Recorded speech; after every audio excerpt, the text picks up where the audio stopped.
Et vous voyez que l'équipement est quand même beaucoup plus rustique. Donc on est en déplacement, en surveillance, en investigation, en reconnaissance avec une escouade mobile. Voilà, et bien écoutez, notre ennemi virtuel est en place. Nos cavaliers, l'escouade, se présentent devant nous et le capitaine Cotin prend la parole.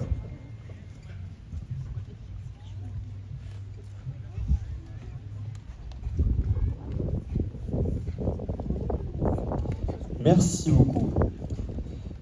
S'il apparaît communément admis que le cheval a, au fur et à mesure du XXe siècle, déserté les champs de bataille, les conflits récents et la nécessité pour notre nation de se préparer à un affrontement de haute intensité nous invitent à la réflexion quant à l'utilisation de l'ensemble des ressources dont disposent nos armées.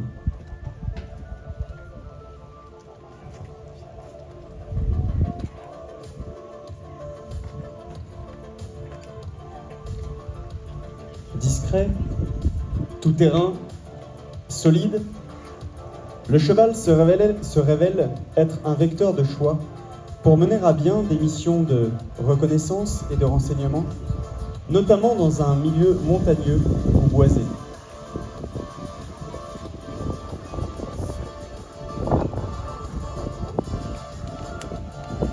Il ne s'agit bien évidemment pas d'employer le couple cavalier-cheval comme une arme de choc, mais bien comme un moyen de s'infiltrer, de patrouiller, de surveiller ou encore de contrôler un secteur.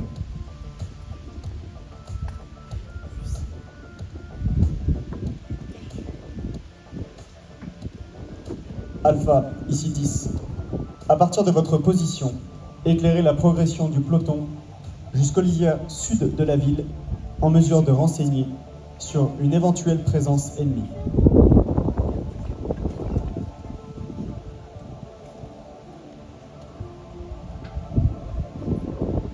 À cet effet, l'école militaire d'équitation de Fontainebleau, conjointement avec d'autres unités de l'armée de terre, étudie et expérimente cet outil par l'entraînement de petites escouades de 3 à 6 cavaliers.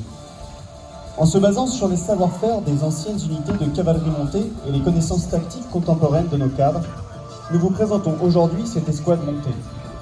Équipée de manière légère pour mener à bien ses missions avec discrétion et autonomie, cette équipe dispose néanmoins d'une capacité de riposte grâce à l'armement individuel en dotation dans notre armée, le fusil d'assaut HK416.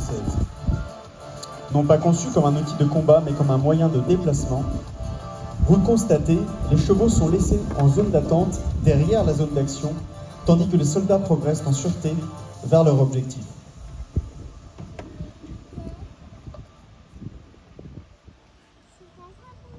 Ici Alpha, en surveillance dans les lisières, au sud de la ville. Point carreau, 278, 324. Deux personnels hostiles avec armes légères et anti-chars. Demandant intervention de 50 pour neutralisation. Parlez. Alpha ici 10, bien reçu. Rupture de contact, puis réarticulation en zone kilo.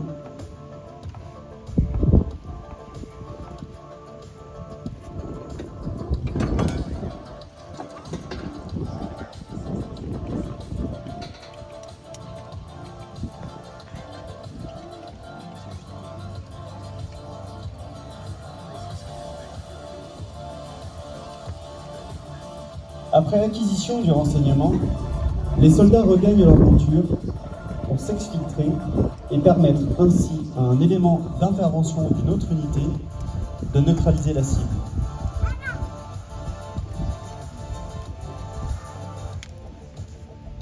C'est le moment où l'équipe est le plus vulnérable.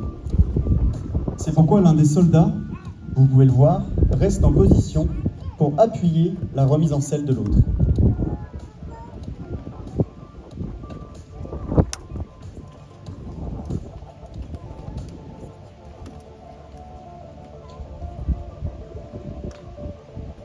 En cas de prise à partie, le cavalier doit être en mesure de riposter pour faciliter le repli de l'escouade.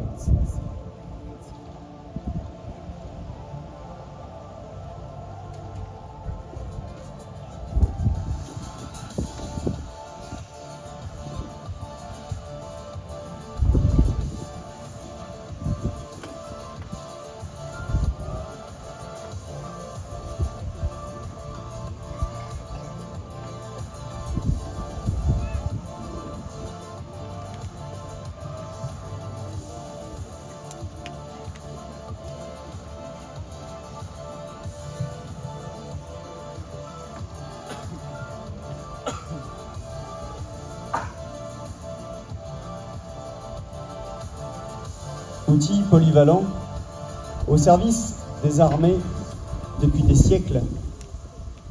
Le cheval militaire pourrait s'avérer être un atout de choix pour la défense opérationnelle du territoire et tout particulièrement pour les missions de surveillance sur le territoire national.